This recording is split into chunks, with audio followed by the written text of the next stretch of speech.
পক্ষে সংহতি জানাচ্ছি এবং আজকে গাছ রক্ষা আন্দোলনের আহ্বানে আমি সহ সমন্বয়কের দায়িত্ব পালন করছি।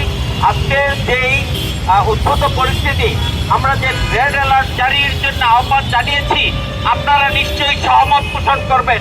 কারণ প্রত্যেকটা হসপিটাল, প্রত্যেকটা চিকিৎসালয় আজ উপচে পড়া ভিড়, শ্বাসকষ্ট জড়িত মানুষের আহাজারিতে। এই যে আহাজারি, এই আহাজারির কারণ কারা আপনারা জানেন। এই নগরের রক্ষক যারা এতদিন নগরকে রক্ষা করার জন্য নাম করেছে, নগরকে রক্ষা করার জন্য, পরিবেশ রক্ষার জন্য যে সমস্ত দপ্তর অধিদপ্তর ছিল, তারা ব্যর্থতায় পর্যবসিত হয়ে আজ পৃথিবীর মানচিত্রে বাংলাদেশ শ্রেষ্ঠত্ব অর্জন করেছে দূষণকারী রাষ্ট্র হিসাবে। এই রাষ্ট্র হিসাবে বলতে গেলে সারা পৃথিবীতে এখন একটাই উচ্চারিত শব্দ, দূষণকারী দেশ কোনটা? বাংলাদেশ। আমরা কি এমন একটা বাংলাদেশ চেয়েছিলাম কিনা? গত 2 দশকে আমার এই কর্তৃপক্ষ রাষ্ট্রযন্ত্রে যারা কাজ করেছিল, যারা রক্ষকের হয়ে পক্ষকের ভূমিকা পালন করেছে, তাদের কৃতকর্মের ফসল আজকে আমার এই রাষ্ট্রের রেল অ্যালার্ট জারির পরিস্থিতি তৈরি হয়েছে। আমরা আজকে শ্বাসকষ্টের ভুগছি, ধুলা দূষণে ভুগছি, বায়ু দূষণে ভুগছি, খাদ্য দূষণে ভুগছি, রাস্তা দূষণে ভুগছি। কোন জায়গায় ভোগান্তি নাই? এমন একটা অবস্থায় আমরা মানুষ না পশু, আমরা পাখি না জীব জানোয়ার, এই অবস্থাটায় মানুষকে আলাদা করার কোনো সুযোগ নাই। আজকে আমরা এই সমাবেশ থেকে বিদ্যুৎ কণ্ঠে জানাতে চাই, কর্তৃপক্ষ যারা আছেন তারা সতর্ক হয়ে যান। যদি না পারেন ব্যর্থতার গ্লানি নিয়ে পদত্যাগ করুন।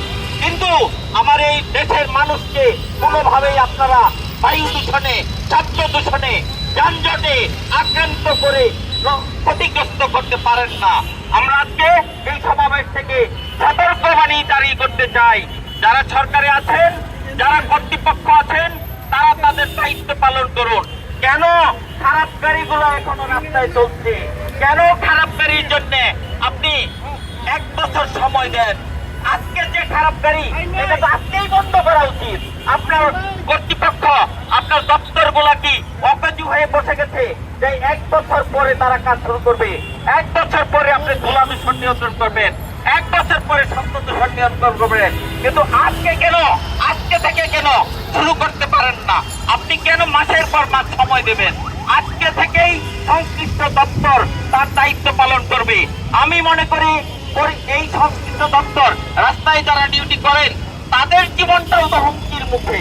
আমার পুলিশ ভাইরা তো জীবনের হুমকির মুখে। এই দূষণে সারাদিন তারা দাঁড়িয়ে থাকেন। তাই এই পরিবেশ ভালো হলে তারাও মুক্ত থাকবেন। আমরা যারা রাস্তার মানুষ, ফুটপাতের মানুষ, ব্যবসা করে খাচ্ছি, জীবন যাপনের জন্য রাস্তায় থাকি, তারাও তো জীবন হুমকির মুখে। এই মানুষগুলোর জীবন বাঁচানো রাষ্ট্রের দায়িত্ব। পুরা শহরকে এই আজকের পরিবেশ দূষণ মুক্ত করার জন্য, পরিবেশ শৃঙ্খলা আনার জন্য, বায়ু দূষণকে থেকে মুক্ত রাখার জন্য আজকে থেকেই পদক্ষেপ গ্রহণ করা হোক।